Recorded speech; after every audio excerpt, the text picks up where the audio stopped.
Welcome to Love Punch, where I'm challenging leaders, entrepreneurs, and creatives to make a lasting impact. I'm your host, RUBY45, and I'm here as a catalyst for you, the new generation of thought leaders. Join me each week as I dive into raw conversations with real impact makers. Hello, everyone. Welcome back to Love Punch. Today, I have got a soul brother on the decks with us today.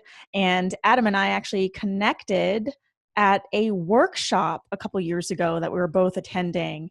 And I was really super drawn to just his authenticity and the way in which he holds space for people. So let me tell you a little bit about Adam.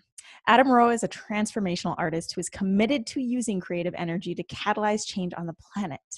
A modern-day Renaissance man, Adam is constantly creating a variety of artistic projects, including conscious film, music, and spoken word poetry. On a quest to discover what it means to be an empowered man in today's world, he is known for sharing his journey with radical authenticity on social media, as well as his podcast, The Deep Dive, which, FYI, go subscribe now. So without further ado, hello, Adam, and welcome to Love Punch. Thank you for having me, Ruby. It's a pleasure to be here. I'm super excited. I woke up excited, first of all, because I was like, ooh, this is going to be a good episode where we're going to dive deep because I've got Adam and he'll go there. There's no holds barred. We are going to go wherever this wants to go. Yeah. So we had briefly chatted about sort of what is on the top of your mind right now. And you shared male and feminine energies, masculine and feminine energies. And it's really interesting because I myself have been going through this awakening of realizing kind of where I naturally lean into and understanding my seasons of masculine and feminine, but also we're kind of in this space in our physical environment where so much of this energy is coming to the surface, and it's like it wants to be discussed, it wants to be understood. At least that's how I'm feeling. And so I'm wondering for you, why does this feel like such a hot topic right now? Why does it feel like something that you have this desire to speak about? Well, the most obvious reason for me right now is the fact that I feel like I've been asked to by higher self, intuition, spirit, God, source, Allah, like whatever word you want to use to describe it. I feel like a higher power is asking me to, and I have mutually agreed to part ways with the love of my life, essentially the woman I've spent the last 10 years in a committed monogamous relationship with, and who I thought we were actually planning on having children this year. Getting pregnant at the end of this year, and now we're splitting up and going separate ways. And the primary reason we're doing that from my end is because I realized that my healthy relationship to the feminine was entirely encapsulated in my relationship with her. And that when I step outside the container of that relationship, there's so much of me as a man that has not actually been looked at in a decade. And I want to look at that. And as I start looking at these things, I'm noticing how many other men can relate to what I'm going through, and how many women are actually experiencing their own version of the same thing. Because what we're seeing on the planet right now is this renegotiation of masculine and feminine energy. And that's both internally and externally. And so seeing that, and seeing things like the Me Too movement and the men going their own way movement, and all of these symptoms of what's happening on the energetic plane is, there's no time but now. We're in it. It's happening. So that's why I'm passionate about lending my voice to it. And more importantly, not from a teaching standpoint, but from I'm jumping in the swimming pool with everyone else. I'm leaving the safety of my relationship where I could just hide out and like be my version that I've been for the last 10 years. Instead, I want to go and understand on the ground level. And so it's there's nothing more important to me right now than that, because it's the reason why I'm leaving my relationship. Mm. So it sounds to me like it's a path of a deeper sense of self-discovery that you're on. And you can correct me if I'm wrong here, but it sounds like you're diving more into that. And there's like this yearning to really connect to those parts of you that perhaps you haven't connected to or even understand are there. Mm-hmm. Yeah, 100%. The journey of self-discovery, I think that right now, we're always on a journey of self-discovery. Always. I think right now we're seeing a paradigm shift. We're Mm-hmm. in the midst of an accelerated timeline where women are claiming their voice and claiming their empowerment in a really beautiful way. And because that energetic is shifting, everything that's connected to that gets to shift as well. And that includes how men show up in the world. Mm-hmm. And how do we hold the space for women to step into their queen without disempowering the king self inside each Mm-hmm. of us as men? And how do we avoid allowing our wounding around our masculine to be projected back to us through wounded aspects of the feminine, who once they taste this intoxicating nature of power and Mm-hmm. having that voice, I see some of that falling into old patterns that men have played out for centuries. And Mm-hmm. so there's a renegotiation happening. And I think it's important for people who are aware that it's happening to do their best to understand it. Mm-hmm. And so I'm coming from this space of, I don't want to teach anything. I don't actually know. I don't have the answers here, but I am willing to get in it and talk about the experience along the way.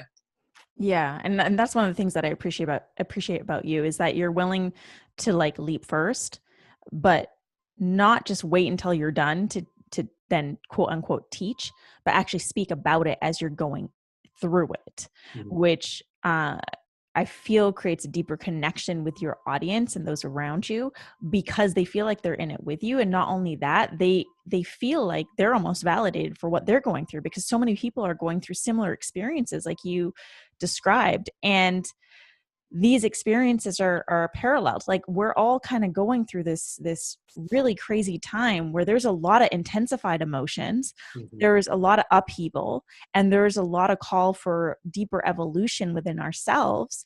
And so much of that has to do with our own personal energies and how we choose to show up in this world. You know, it's like what I say, who we be.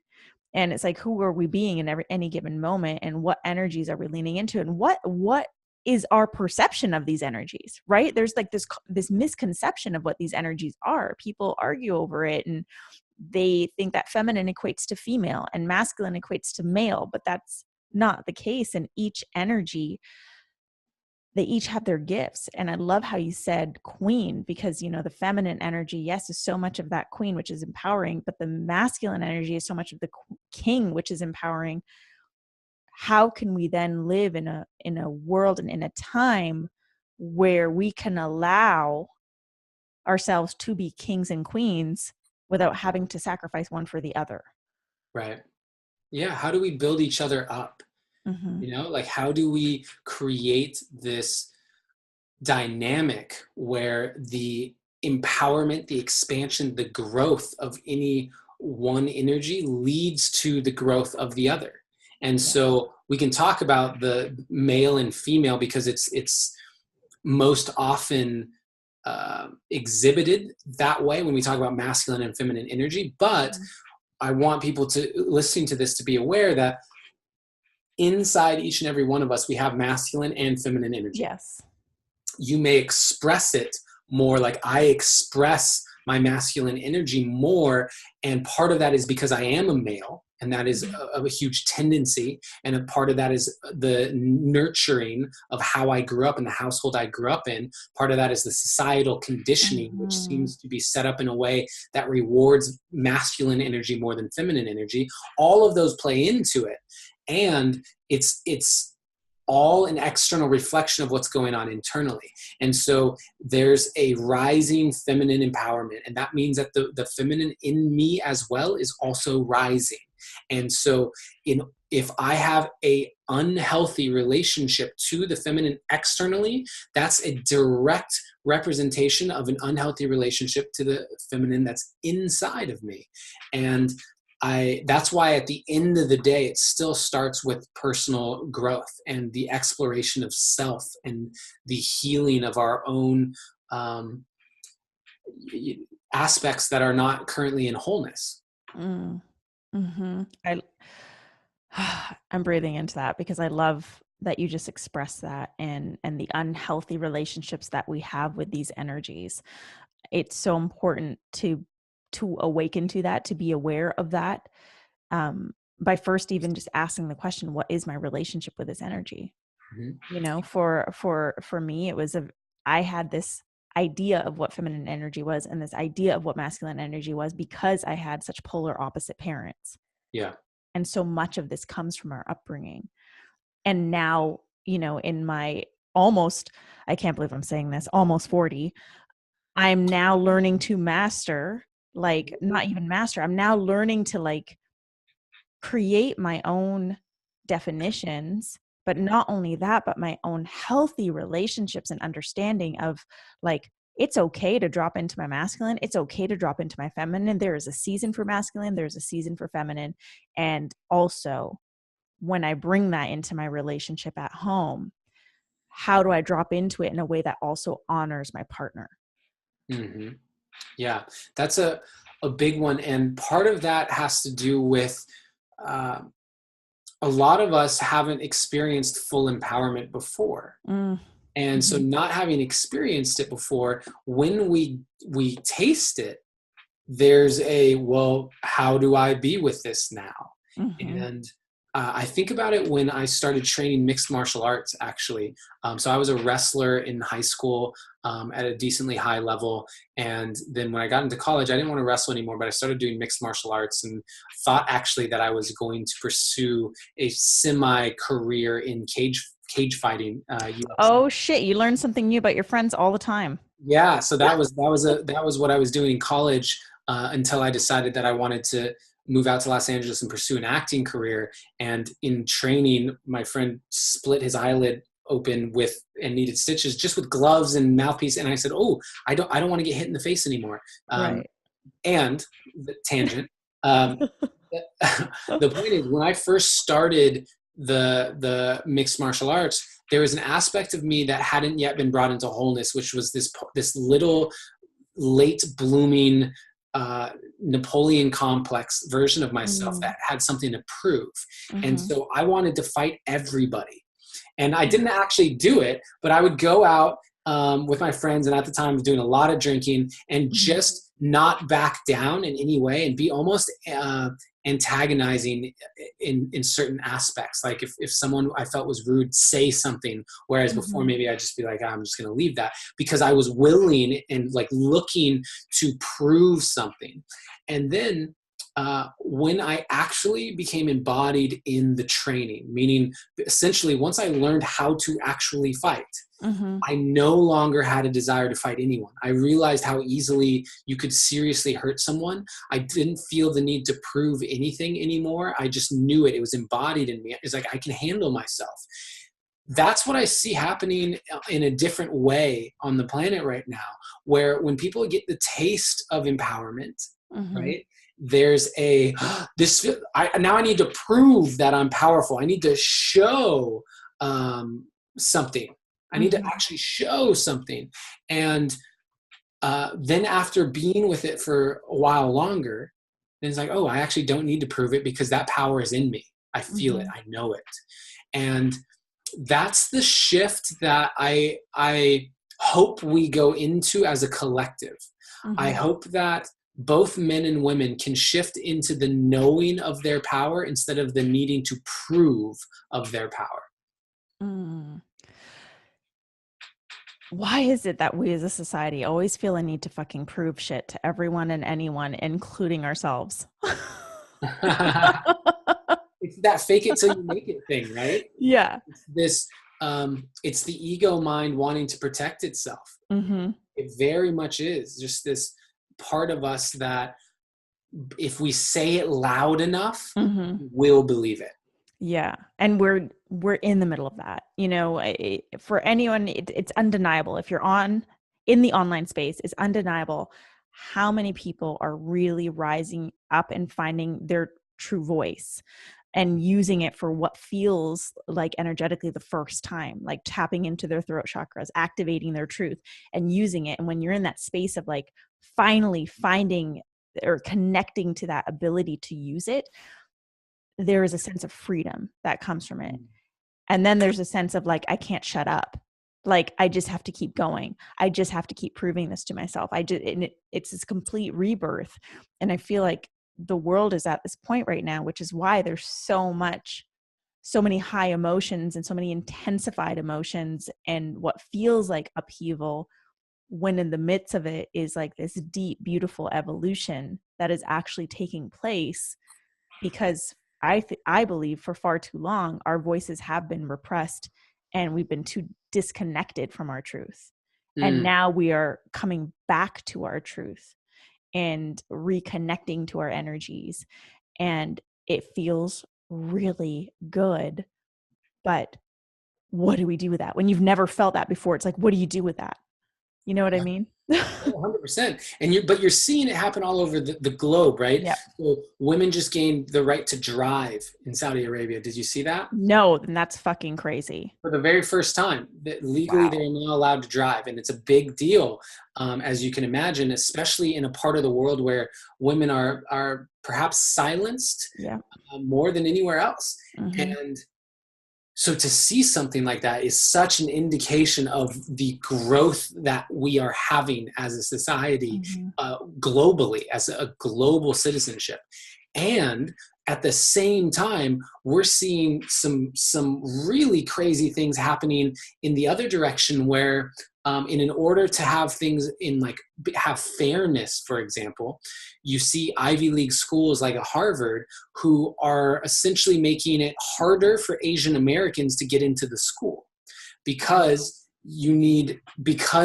if they just did it blindly without taking race into consideration, you would have a statistically higher number of Asian Americans in Harvard than are currently there, just based on SAT scores and all the other evaluations and Right. stuff like that.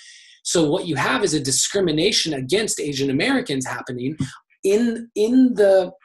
with the energetics of, this is for equality and diversity. So I get where the heart is behind it, but it's leading to people who worked their ass off in school. And as an Asian American, like this hits close to home, but worked their ass off in school, who are now being discriminated against, and it's working against them in a way. And so I think that we're seeing shifts just on all sides. And where I'm coming from with this is, I don't know the answers. Yeah. I don't have them. And I put out a post on social media about this recently, Ruby, where I said, I don't want people to see me as a teacher any longer. I'm disassociating myself as like a coach, because I recognize how much of me still doesn't know. And when you take the label of coach or teacher or whatever, I've seen people look at me like I do have the answers.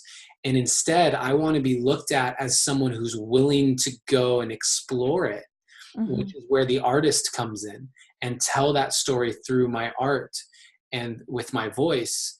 And I think that's the healthy approach. I think that if all of us were to just simply say, I have no fucking idea, I don't know, let's have a conversation about this, then we can come to the table in a healthy way. The reason why conversations aren't able to be had between like the far left and the far right and the political and like gun control and the building of the wall and all this stuff, where people aren't even actually talking about the issues. Now they're just divided. They've drawn lines in the sand and they're saying, nope, not even going to listen to it, because they believe that they know.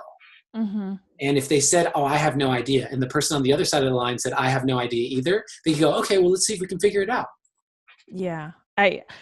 So funny enough, I literally, right before we got on this recording, I literally just recorded an episode that was entitled, "We're Not Meant to Know Everything." Mm. And I love that you just went there, because I feel like that is like an ideology that is plaguing, especially the coaching world, especially the world of personal development. It's like people are putting themselves on pedestals and fighting to become experts, fighting to achieve quote unquote mastery, Yeah. when really, the way I see it, it's impossible to master anything, because everything in our world is constantly evolving, including ourselves. So if you then put a title on yourself to say you're a master of something or an expert of something, or everything, you have all the answers, then what you're actually implying is that you've stunted your own growth and your own evolution, because you're refusing to see anything else. Mm. And we're seeing that demonstrated, just like you said, in politics. We're seeing that demonstrated everywhere, worldwide. And there's a reason for it. I think that this is the era where we need to see the duality and the polarity that exists in our planet. Like, that needs to be seen, Mm-hmm. and it needs to be experienced in order for us to then say, oh yeah, shit, this exists. How do we move forward from here? How do we evolve from here? Yeah, and there's a view I have on this, which a lot of people disagree with, which Bring is, it. I actually don't believe that pain is necessary for growth. Mm-hmm. But we have a society that's built on no pain, no gain. Right. Literally, strive and grind, no pain, no gain. What doesn't kill you only makes you stronger. All of these euphemisms that tell us you want pain because it will lead to your growth. Because that's so ingrained in our collective consciousness, yes, I agree with what you just said. We get to look at the duality, we get to look at the suffering, we get to look at the pain that's happening on this planet and say, okay, time to grow and evolve beyond this right now and integrate it back into wholeness. And I think that once we are aware of it, once we're aware of it, we can shift and allow love to guide us. And we don't have to hold on to this suffering, because part of what I think is going on right now is we are holding on to the idea that the pain is good for us. On some unconscious level, the pain will lead to the gain. We are forged in the fire. I can go on and on and on, because I've thought about this a lot. Essentially, it's a mindset that pain is good. At the end of the day, that's what it boils down to. Pain is good. It'll lead to your growth. And if we hold on to that and don't accept the fact that, yes, there's a difference from choosing to learn from the pain that shows up and choosing the pain to show up so that we can learn. Those are they're nuanced differences, but they're very, very different. And when we can accept that we don't need the pain, we're going to start to release a lot of it. And we're going to find other ways to catalyze our evolution on this planet. I love that you brought that point up, because it is something that is very much ingrained in our minds. I mean, I think for many of us, our parents' generations, they were the ones who were really, especially if you come from immigrant families, especially. Yeah, we both have our hands raised. And we've both been through our share of traumas. Right. And it's because our parents had this notion of like, I'm moving here from like nothing. So I got to build something for my family. And so it's that no pain, no gain, work hard. My dad he had a major heart attack a few years ago, and he's still working now and just achieving like his biggest dream in life. And he's not going to stop. Like, he just won't stop. And that's something I both deeply admire in him, because that's what I've been raised to see and believe. And it's also something that I'm like, I never want to be like that, because it's something that I'm unpacking in my own personal evolution. So I love that you brought that up. And I think that if people really just gave themselves the space to reflect on their lives and think about the shifts that they've made, we can all pinpoint at some point in our lives when we've made a shift without the pain, when we've come to a realization on our own without being instigated or triggered by a painful experience or a wound. Like, we've all gone through that, but why aren't we focusing on that? Why is it the pain that we feel like the pain needs to drive us? Well, there's a lot of biological reasons for that, right? And evolutionary psychological reasons for that. I think one aspect of what we're talking about is designing a new way of being human. Mm-hmm. I think that we are, especially in the new age esoteric spiritual communities where a lot of people's cosmic connection is coming online, you're seeing this desire for a higher frequency way of existing, a way of being. And that's possible. And what that would require is a shifting of biological tendencies through, they say it's like 3 generations or something, but Mm-hmm. essentially as we shift it and then we raise people, the next generation to live that new version, and they raise people to be in that new version, we can actually shift Mm-hmm. part of our biological coding, shift the way that our DNA manifests on this planet. And so one of those big shifts gets to be the part of us that is attached to the pain, and letting that go. I think that's Mm-hmm. a massive undertaking, because in my own life, this has taken me years and years of consistent looking at, because I was very much the person who believed that pain was necessary to grow. I Mm-hmm.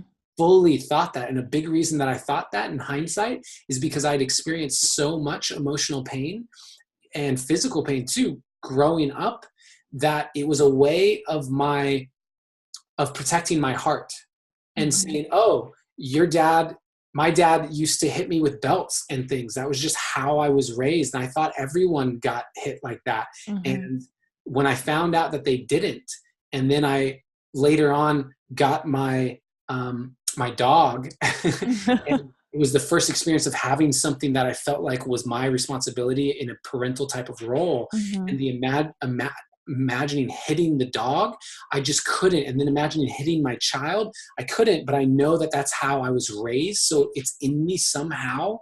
And it was really painful. It was Mm-hmm. painful to accept. Oh, I. It has nothing to do with. I wasn't better off because I was hit. I don't actually believe that. I don't necessarily believe I was worse off, other than the emotional wounding and trauma that comes from that thing. But I don't, if I believed I was better off, then I'd be sitting here telling you I'm going to hit my kids. Right. But I don't believe that I was better off. Yet my dad believed that I would be better off if he hit me. Mm-hmm. Right. Mm-hmm. And so I've kind of gone off a little bit here, but the idea is that I told myself that pain leads to my growth. I'm stronger than someone who didn't get hit by their parents. And Mm-hmm. that's not empirically true, but that's the way that I could rationalize the fact that my dad used to hit me with objects. Mm-hmm. Like that was my way of protecting my heart and telling me, oh, he was making me stronger. He was loving me the best that he could. Yeah.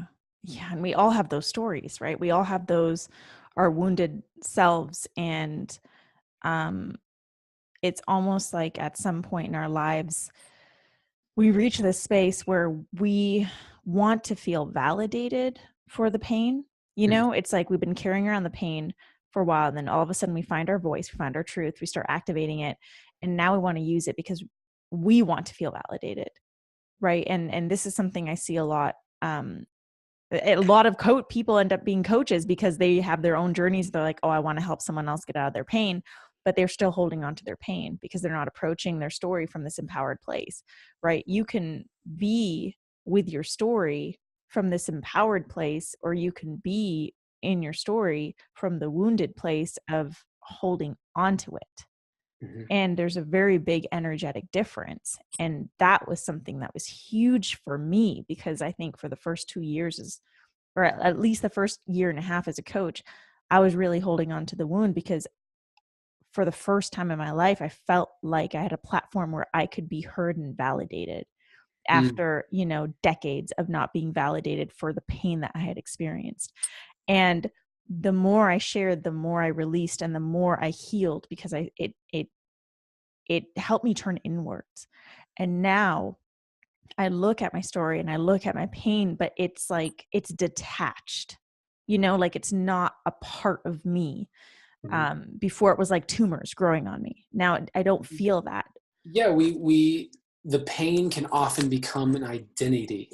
Totally. We Right? identify ourselves with the pain, and that story is who we are. 100%. And I know some of the health issues that you've gone through in the Mm-hmm. past, and I won't speak for you, but I'll speak for myself. When my body was breaking down, and I had 2 surgeries in a year, and I had complications post surgery on both of them, and there was so much of a desire to, I don't know, be the victim, Mm-hmm. just Mm-hmm. just to identify as, oh, I'm the guy, and then create that hero's journey archetype of, oh, I used to be this and this and this and this, but now look at me. it's Yeah. it's somehow more validating. Mm-hmm. um, and I don't know, there's an aspect of, I don't know that's more validating, but what there is around it for me is that there are going to be people who are in a situation right now where they want to shift and they don't know that it's possible. Mm-hmm. And by hearing about the me who was 73 pounds when I entered high school as a Yeah. freshman, 73 pounds, 5 feet tall, being, physically hit by his immigrant father growing up, and goes on to win homecoming king and get a scholarship to college, and now blah blah blah blah blah. Like, that storyline, for some people, they want to hear that because they can relate to it. Mm-hmm. And it gives them hope because they go, oh, that's similar to my story. Mm-hmm. They say, wow, Ruby overcame all of this. I can relate to that. Mm-hmm. But the moment we become our story, the moment that our identity is the events that happened, I think we invite in the potential for um, all of the wounded aspects of ourselves still being a part of everything we do, because we're still trying to heal it. By Mm-hmm. owning it, that's our way of trying to heal it. Mm-hmm. And so it's a really fine line, because I haven't talked about some of this stuff on a podcast or anything in a long time. Mm-hmm. I've never done a podcast on my own, the deep dive. I haven't done anything around like my upbringing necessarily, Mm-hmm. because I've let go of it in so many ways, and I still do recognize the value in using it as a way to connect to people. And so it's a fine line. Yeah, it really is. And it's also one that I think is super important not to disregard, because at one point our identity was based in that. And there are times now where, like, I wake up, my identity is completely detached from it. My identity is the identity that of the woman who is leading the mission and the vision that she's leading. But then there are going to be days where I wake up and I've fallen back into the other identity, and it's this constant, like, working on myself and being dedicated to that, and up leveling and reminding myself of the woman I am today versus who I was in the past. So I do believe that there's so much importance in talking about it, not necessarily to create that connection with the audience, but to understand how powerful our minds are when it comes to creating our identities. And for so long we're taught, um, just by what we see in our upbringings and in the stories we see in the news and media, like, pain sells. Pain, is, it tracks people. It brings you sympathy. It brings you empathy. It's, talked about. And I feel like everyone is shifting that now, because we're all feeling called to our greater missions and our greater purposes. And we're understanding that in order to fulfill those visions, we need to begin to create that new identity for ourselves. And I'm seeing so many people now that social media has given everyone a voice. Yeah. There are so many people who, when they think about it, I saw this as something showing up in my life now, going through a breakup. The other day, I got a bunch of junk food. I got a donut, and I follow that donut with a little bit of ice cream. And that's so unlike me. I don't eat like that normally. I especially don't eat those back to back like that. Right. But in this, my heart hurts. I'd like to feel better. Unconsciously, I went, sugar will act like a drug and give me that endorphin release, and et cetera, et cetera. And so I took action upon that. It was a real quick fix. In today's age of social media, I'm seeing a lot of people use their pain and their suffering and their stories for a quick fix. They're going to get a bunch of likes, and they're going to get some comments that tell them, you know, oh, we love you so much. We're going to get the comments that say, you're so strong. Thank you for shit. Like, that's a quick fix. And that's scientific, by the way. The comments, the likes, all of that, the dopamine drip. And so similarly, it's like, I'm feeling bad. Let me write a post about being depressed and being a victim and et cetera, so that I can get that feedback that acts like a drug to make me feel better. And so the more that happens, what happens, just same as a drug or sugar or anything, you create an addiction, where now it's anytime you feel that, I'm going to go and write something on social media or put something out to get that feedback mechanism. And it becomes a way of coping that is not necessarily healthy.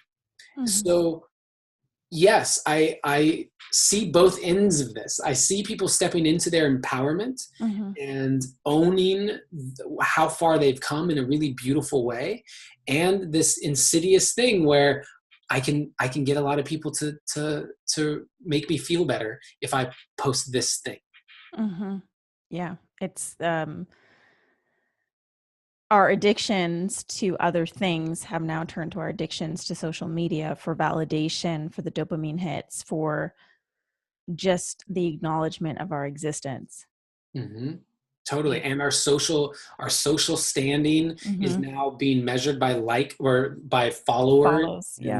Right. And it's this whole new dynamic. And I've only recently noticed it because of my proximity to a variety of different people, and seeing what's posted relative to what's going on behind the scenes, and really noticing, wait a second, that's not true. That's not, right. Or that's like a tiny sliver of what's actually going on. Or why is this person saying this thing when the other day I was talking and it was, and so seeing that, I want people to hear me, because while we live in this bubble, Ruby, you and I, with a lot of social media influencers, a lot of human beings on this planet don't share their stories through social media in a really vulnerable, transparent way like that. That's not how they use it. And I want people to understand, when they're listening to this, that social media is a tool, and it can be utilized however you want and with the intention that you put into it. And my plea, if you will, is to really see it as an extension of what you want to be embodying on the planet. So if what you're putting out is victim shit, you're saying to the whole world, I'm a victim. And if you're putting out empowerment shit, you're saying I'm empowered. And if you're putting out empowerment shit or victim shit, when that's not the truth of what's going on for you, if you're super depressed and you're putting out a bunch of stuff about making six figures or whatever it is, because that's what you're painting, you're now putting out the intention of falsity. You are putting out a mask where people can't see you. And so see social media as an extension of who you are. who you actually are. And you're going to start to get some really honest reflections. And then you get this beautiful feedback loop of, this is who I actually am in this moment. This is the truth of me. And so every interaction I have is with people who are responding to me at the deepest level. And that's why I love my online tribe. I have definitely scaled back, I think, a lot of the use. I'm actually feeling the call to do a Facebook Live after this because I haven't done one in a while. But part of this is the journey that I'm personally on. And that looks like claiming the artist in me and less of the coach and teacher. So I'm putting out less content through the avenues that I was before, but that's the authentic version of me. And what I love about you, is that I feel like you do the same thing. I see posts from you that are all over the map, which lets me know that they're authentic. I'm fucking crushing it today, or I am struggling this week, or hey, I'm not putting up with your bullshit today. Here's a love punch. Yeah, exactly. And and for that same reason, I scaled back from, like, I used to post on Instagram regularly 3 times a day. And I stopped that about 3 months ago. And now I post maybe once every 2 days, if that, because I've chosen to dive even deeper into my authentic self. I mean, I've always shown up authentically online, but there was this underlying feeling of, like, I need to show up. So now I'm just like, fuck it. Like, I don't need to show up. I know my tribe. They know me.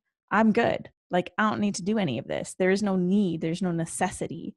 And I'm able to show up more in my power as the woman that I am today by not confining myself to these shoulds when it comes to social media and how I want to be perceived. Because this isn't a how do I want to be perceived game. This is like, who am I being? This is what it's about. It's who I'm being. So Adam, at this point, I'm going to have to say we got to cut this off. But at the same time, like, I feel like we could have gone on for another couple hours. Totally. So we went all over the map with this, but I love that.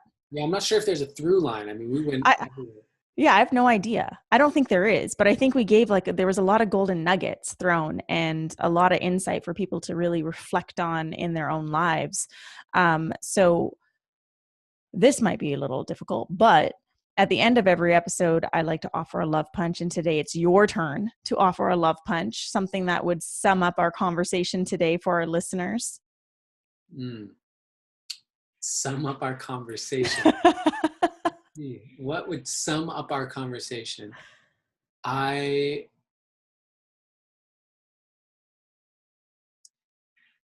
believe that your capacity to love others is limited only by your capacity to love yourself.